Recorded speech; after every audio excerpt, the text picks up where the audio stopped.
Olá, amigo internauta, leitor do Jornal Diário de Suzano. Está começando mais um programa DS Entrevista. Hoje estamos recebendo aqui dois integrantes da banda Haunter, uma banda aqui de Suzano, que o Du Marques aqui já participou algumas vezes do programa.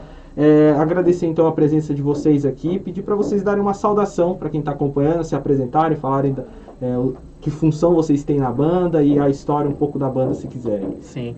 Boa tarde a todos, ouvintes e internautas, né, público aí do Diário de Suzano.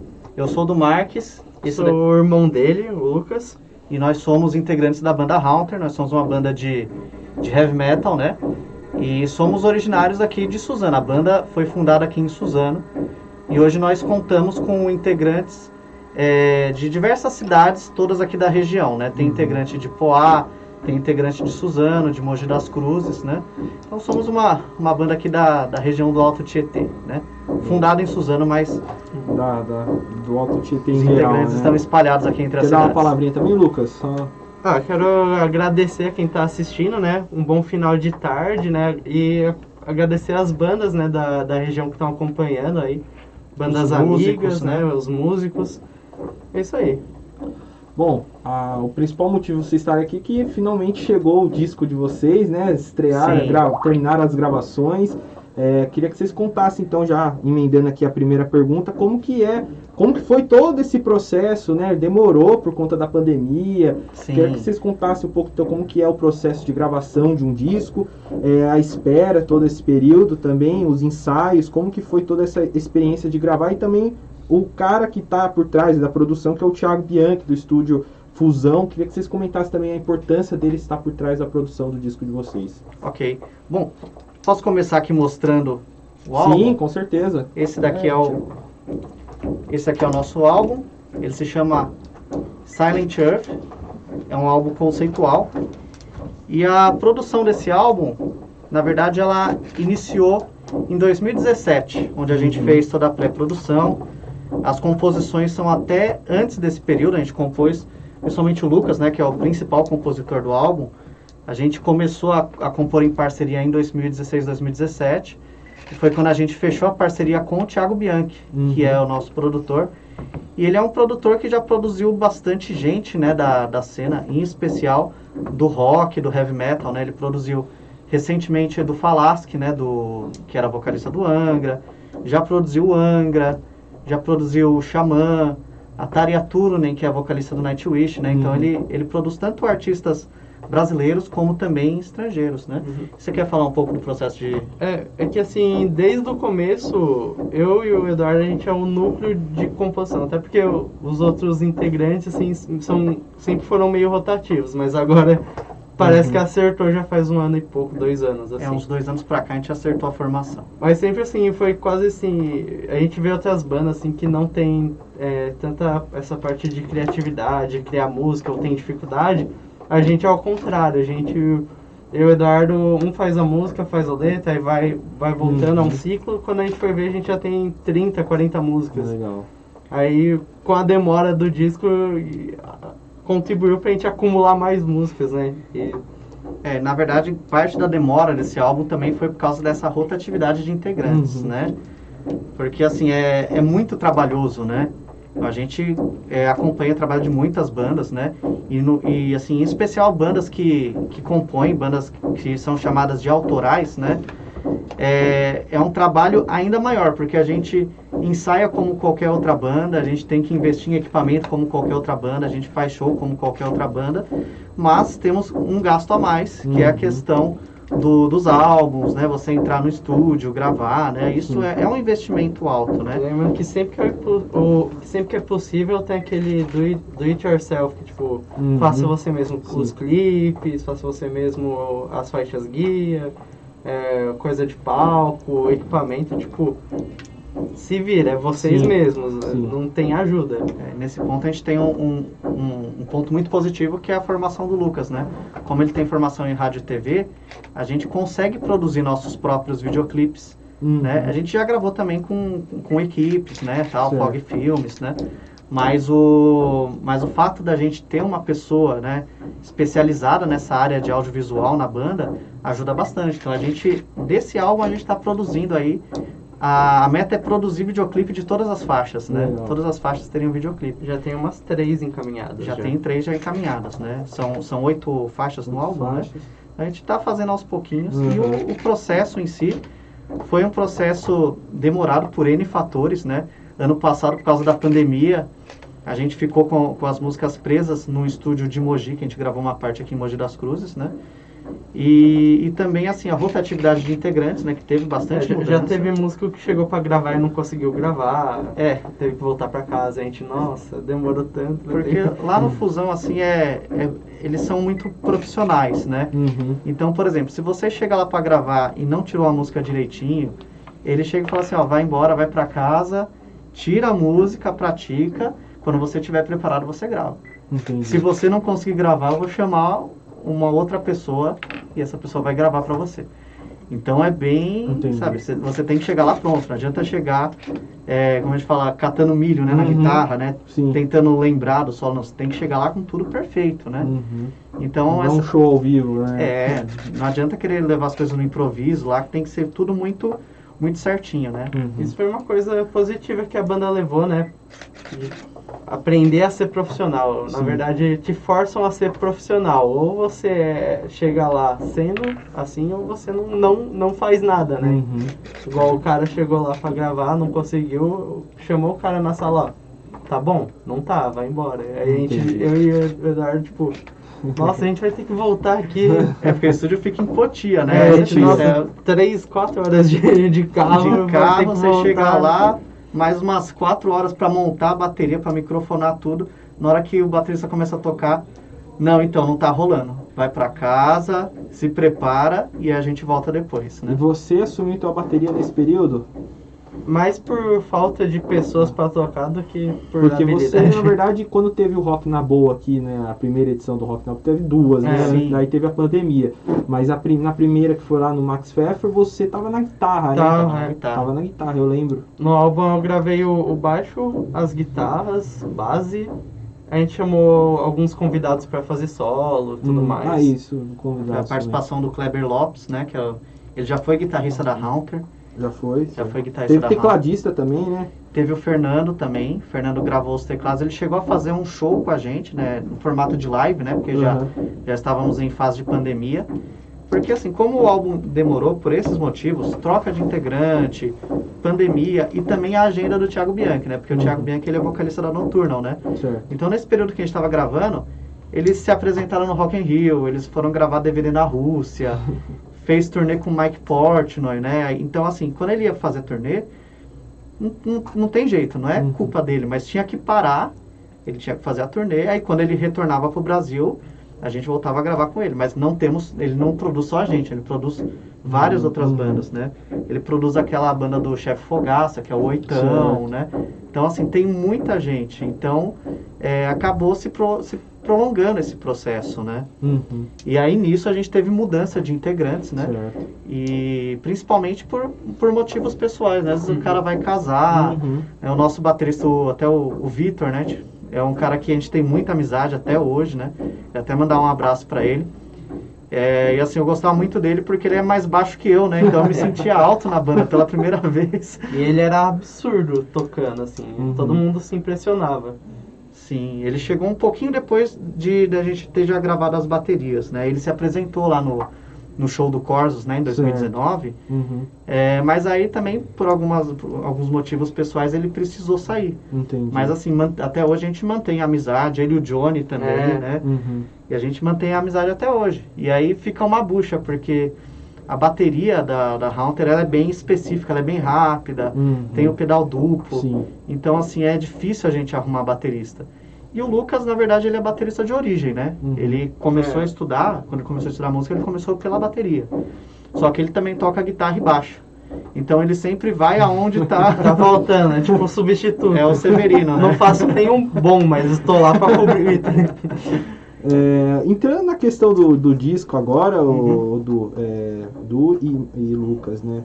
Você descreveu, eu vi uma análise no Whiplash lá, você descreveu o álbum assim: trata de temas polêmicos como o fanatismo religioso, guerras e mortes em nome de Deus através da história e da autodestruição da humanidade. Eu queria que você explicasse de onde veio a inspiração, Uhum. porque praticamente o disco inteiro tem questões, então 8 canções Uhum. só com essa temática envolvida.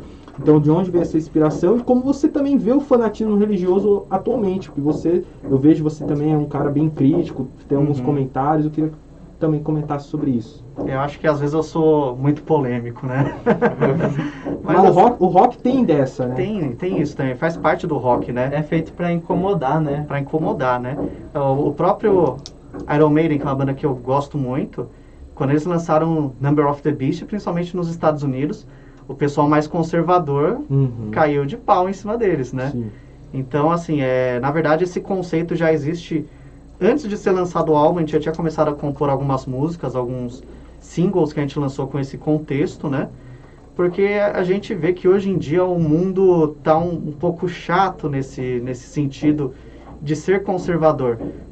Porque geralmente você vê que as pessoas que cobram postura, não, tem que fazer as coisas certas e tal, são pessoas que muitas vezes frequentam a igreja, mas na hora de fazer as coisas faz tudo errado, né? Uhum. Quantas vezes a gente não vê a pessoa que vai à igreja todo fim de semana, todo dia às vezes, a pessoa chega e frequenta a igreja, mas odeia, comemora a morte de bandido, comemora, Uhum. faz coisas erradas, né? Então você vê assim, poxa, o cristianismo prega uma coisa e a pessoa está agindo contra, né? Eu sou católico, eu fiz crisma e Uhum. tal, e assim, eu estudei outras religiões também, né? E li a Bíblia. A gente não é uma banda de white metal, né? A gente não é uma banda cristã, os integrantes, cada um tem sua religião, né? Mas a gente vê muita hipocrisia nesse meio, assim, religioso, né? Uhum. É claro que tem muitas pessoas que são pessoas boas, pessoas de bem, né? Mas existe também muita hipocrisia, né? De você julgar, né? Porque Uhum. até onde eu sei, na Bíblia sempre tem aquele lance de você não julgar os outros, só Deus pode julgar e tal, né? E a gente vê as pessoas julgando o cara por ser homossexual, Uhum. ou o outro por, né? Não, você faz isso, não tá na Bíblia. Então acho que essa hipocrisia é o que pega, né? Muita gente enriquecendo em nome de Deus, né? Acho que Uhum. Jesus, eu pelo menos acredito em Deus, acredito em Jesus. E a gente nunca viu Jesus cobrando, né? Tipo, olha, eu vou operar um milagre, mas eu quero R$500 na minha conta, tá? Uhum. Vou fazer você voltar a enxergar, mas eu quero Uhum. R$1.000 na minha conta. Então, acho que você tem que você tem as suas ideologias, todo mundo tem suas ideologias, mas eu acredito que você tem que ser exemplo. Acho que a atitude vale mais do que as palavras, né? Uhum. Basicamente isso. Certo. Eu acho que esse disco faz todo sentido porque a gente tá num país que é muito cristão, né? Uhum. Então, por ter uma massa religiosa, a hipocrisia ela é muito aparente, né? A gente vê em pastores, até Uhum. padres. Em todas essas raízes, tem pessoas que se contradizem. Então, pô, faz sentido. Mas a gente também não quer generalizar, né? Porque nós temos muitos amigos evangélicos, integrantes de banda também. Já tivemos vários evangélicos na banda, católicos, né? Pessoas também de religiões de matriz africana. Então, nosso objetivo não é criticar, assim, a religião. Tipo, ó, se você... Todo pastor é safado, ou não é isso, né? É que existe uma parcela de pessoas dentro das religiões que tem esse lance da hipocrisia, né? Então a nossa crítica é para essas pessoas mais, entre aspas, conservadoras, mas que agem totalmente de uma forma oposta ao que eles pregam, né? E julgam os outros, né?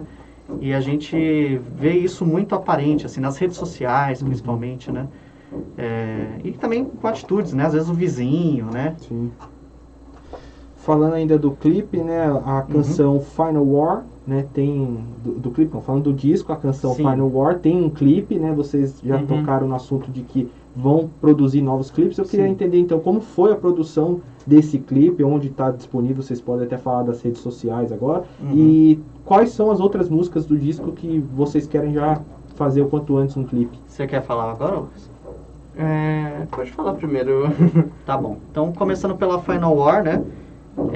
Dessas 8 músicas, uma é uma introdução e as outras 7 são faixas mesmo com letra e tal, né? Não é só instrumental. E essa Final War, na verdade, ela é uma música que ela aborda uma guerra nuclear. A guerra final diz o ditado que se houver uma terceira guerra mundial, a quarta vai ser pau e pedra, né? Porque não vai sobrar nada, né? Então fala muito sobre isso, sobre que, assim, principalmente quem é cristão, sabe, né? Se lê a Bíblia com atenção e interpreta da forma certa, sabe o que é certo e o que é errado. E a gente vê, assim, que hoje em dia o mundo é muito intolerante com outras religiões, com outras formas de pensamento. Até no campo político, política a gente não gosta de abordar, porque eu acho que falar de política a gente segrega muito, né? Eu gosto de bandas como Ramones, tal, bandas não só do heavy metal, mas do punk também, que abordam temas políticos, mas na Haunter a gente se abstém desse ponto, e já é polêmico demais falar de religião, imagina se a gente a banda é bem democrática, né? Cada um pensa de uma forma e... A gente não pode falar a banda Haunter pensa desse jeito se são 5 pessoas e cada um com uma forma diferente de pensar, né? E a Final War a gente filmou lá na Toca do Gato, aqui em Suzano mesmo, né? O estúdio lá do Arthur. Aí o Arthur deu uma força pra gente, e o Lucas que comandou a parte das gravações, né? Por conta dessa formação que ele tem. E com relação à edição, normalmente eu faço, ele também edita alguns, no caso da Final War, eu editei. E foi assim, teve um fato curioso, porque a gente começou a produzir esse clipe antes das músicas saírem. Então a gente tinha faixas guias, né? Certo. Quando saiu a música Final War, ela saiu com uns tiros, umas explosões, umas bombas no meio. Eu ouvi, tipo, o que é isso, né? Aí eu fui falar com o produtor falou assim, não, é bomba, é tiro, é guerra? Aí eu, tá. Só que aí o clipe que a gente fez era uma pegada mais simples, no estúdio e tal. Aí eu falei, eu vou ter que agora, o que eu faço com o clipe, né? Tive que buscar umas imagens, né? Tratar eu vi o clipe lá, que tem bastante imagem de tiro, de guerra mesmo. Né? Explosões, então a gente, tipo, aos 45 do segundo tempo, tive que ir lá, mas deu certo. Deu certo. Pô, ficou bacana. E os próximos clipes... Sim, tem a música, a faixa título, né, que é a Silent Earth. Que é a balada do álbum. Acho que toda banda de rock e heavy metal tem que ter uma balada, não tem jeito, né? É aquela que vocês fazem no acústico? Isso. A gente faz ela acústica, tem os violões e tal. E a gente filmou ela em Paranapiacaba, né? Um lugar bem apocalíptico, assim. A visão do álbum seria assim, seria um mundo pós-apocalíptico, que a humanidade mesmo se destruiu por conta de ódio, intolerância, guerras em nome de Deus, né? Tem faixas que já falam de coisas mais antigas, né? Que tem um conceito mais histórico por trás, mas a maioria fala de temas mais atuais, né? E a Silent Earth, a gente tentou retratar esse mundo pós-apocalíptico, né? Um mundo silencioso, né? E tem também a Real Nightmare, que é uma forte candidata aí a ser o carro-chefe do álbum, né? A gente já tem uma versão dela ao vivo, né? Na verdade, assim, como o álbum demorou pra sair, a gente já tá tocando essas músicas desde a outra vez que eu vim aqui. A gente já tá tocando... Desde 2018, 2017, né? Por aí, 2018, a gente já tá tocando elas ao vivo. Essa música também foi gravada em Paranapiacaba, né? Em Paranapiacaba, mas em um local que não dá pra você identificar que é Paranapiacaba. São ambientes bem diferentes, né? E figurino diferente, tudo diferente. A ideia é cada clipe ter uma proposta diferente, né? Pode falar. Não, pode falar. Que eu ia falar que, como tem essa proposta de ser um pesadelo, a gente tentou abordar essa temática mais obscura, com lugares mais escuros, e tentando pegar referências de músicas já gravadas, como a Dr. Death, que a gente pegou como se fosse um mascote. Eu ia perguntar dela agora, ela não tá no disco, né? Então, a Dr. Death ela foi gravada... o que acontece? A gente já tinha começado a produção do álbum, do Silent Earth, e aí por conta também desses N fatores, né, e o disco foi passando o tempo, e assim, as ideias não pararam de surgir. Então tem muita composição que a gente deixou guardada.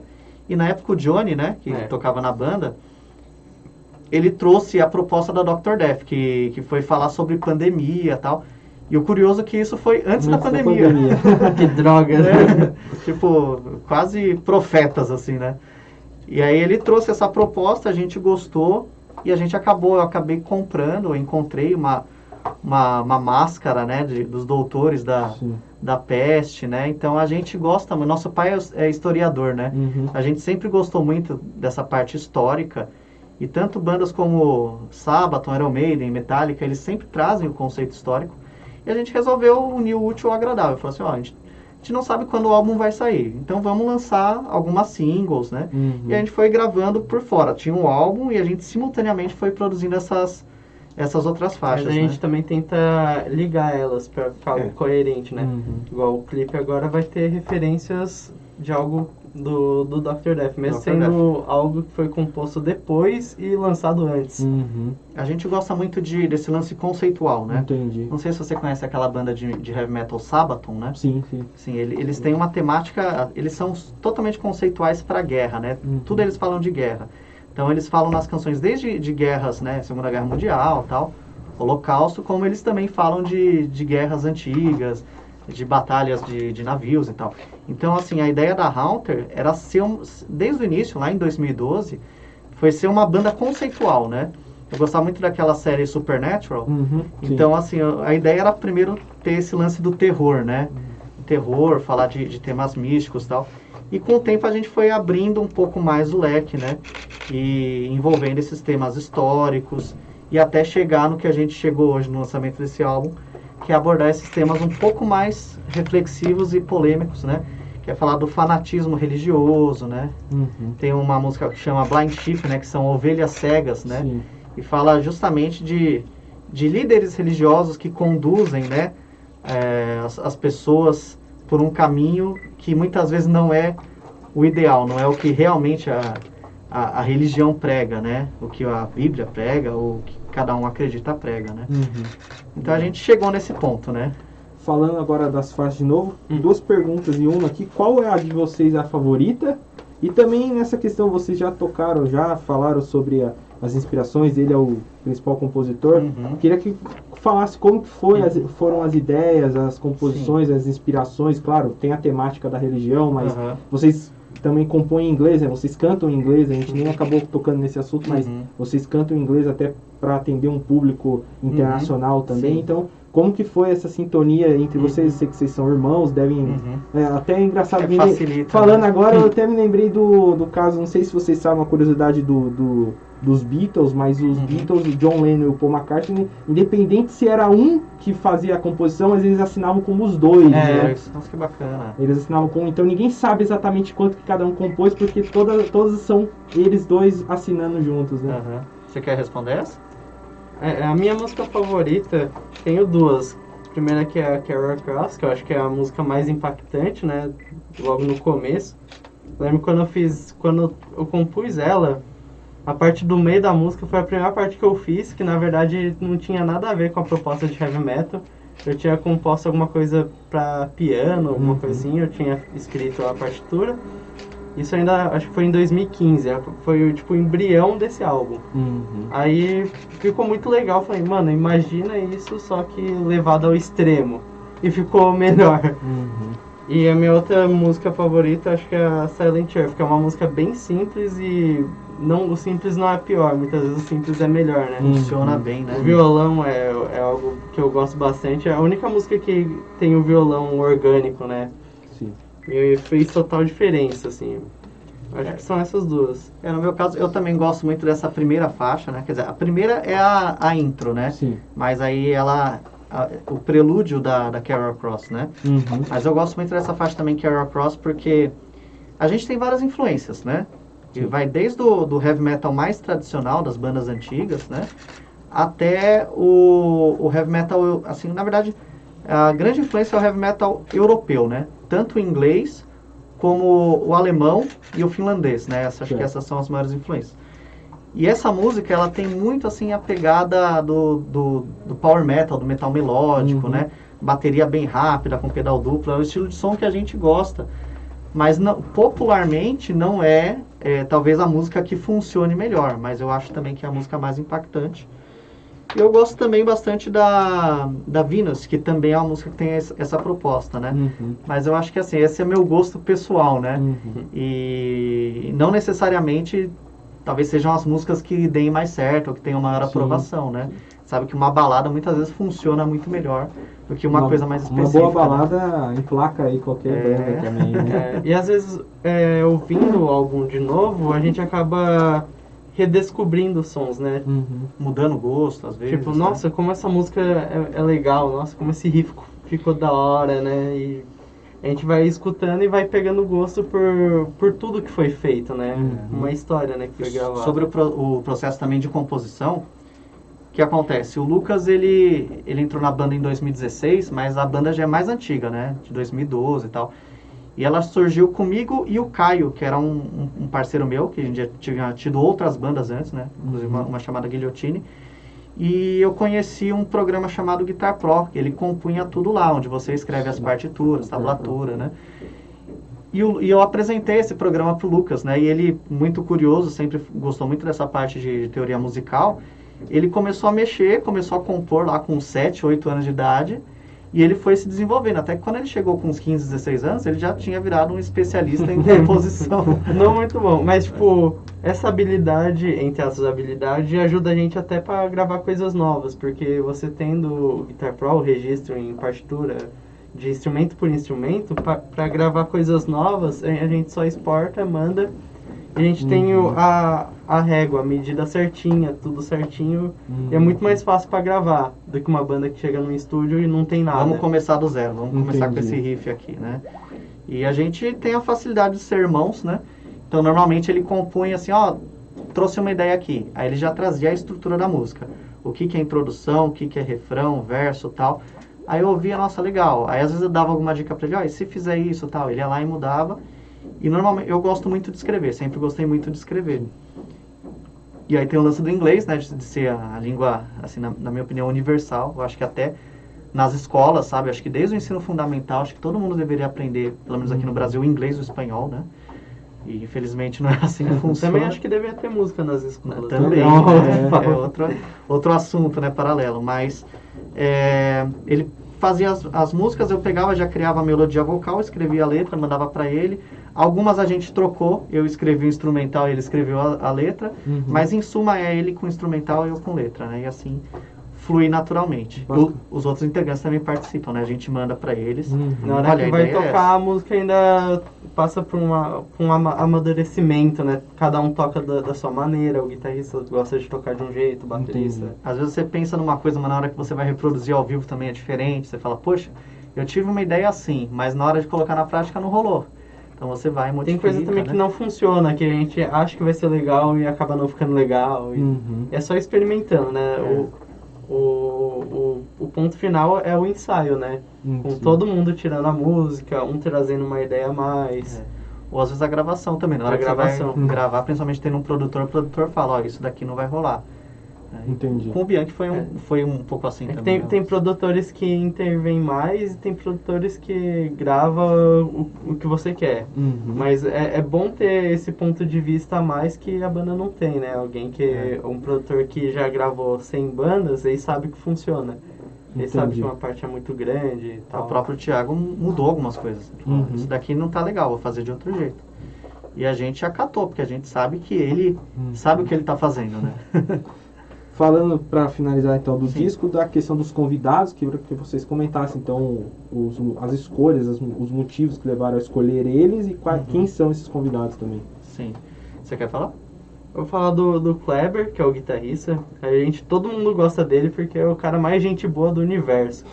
Ele é um músico absurdo. Hoje ele toca vários estilos, muito bem todos. Ele toca uma banda, acho que de reggae, né? Uma banda autoral de reggae, e ele destrói em tudo, assim. Ele já teve um estúdio também em Mogi das Cruzes, a gente já chegou a tocar. É um músico bem completo, né? Então, até de gravação, instrumental, tudo ele manja. E foi um prazer ter ele na gravação, porque ele deu um up a mais. Ele participa em todas ou em algumas só? Em algumas. Eu não vou lembrar aqui de cor de todas. Na Carry Cross. Os solos mais marcantes dele são na Carry. Ele gravou mais leads, né? Certo. Leads e solos, né? Ele também ajudou na gravação, na parte de gravação mesmo. De mas a base mesmo foi o Lucas, né? Mas ele gravou o solo principalmente da Carry Cross e da Venus, ficou bem bem legal mesmo, assim, Uhum. sabe? Na Carol Cross tem até umas pegadas meio Tom Morello, assim, sabe? Quando a Muitos gente, efeitos. ele fez o solo na hora e eu vendo assim, você fica impressionado que o cara é absurdo. E você vê que é legal, é enriquecedor, né? Uhum. Você ter outros estilos, né? Um músico de outros estilos, Sim. muitas vezes ele tem uma visão que você que toca só heavy metal, só rock, você não tem, né? Uhum. Então foi muito bacana contar Uhum. com essa experiência, com a técnica e com a experiência dele, né? E também pelo fato dele já ter sido guitarrista da banda. Foi muito louco, porque o primeiro clipe da banda foi quando ele fazia parte. Então ele teve um papel essencial no início da banda, né? Uhum. E contar com a participação dele teve tudo a ver. O outro guitarrista foi o Sérgio, que ele é um guitarrista muito bom também numa banda chamada Retrosfera. Não sei se você chegou a conhecer. Não, esse não. É uma banda muito boa. Também eles tocam mais assim, mais covers variados, né? Uhum. Mas tem um vocalista muito bom, que é o Emerson. E o Sérgio gravou alguns solos também. E também é absurdo. Ele é também muito bom. Tem o tecladista, né? Tem o tecladista que é o Fernando, ele participou de algumas faixas, né?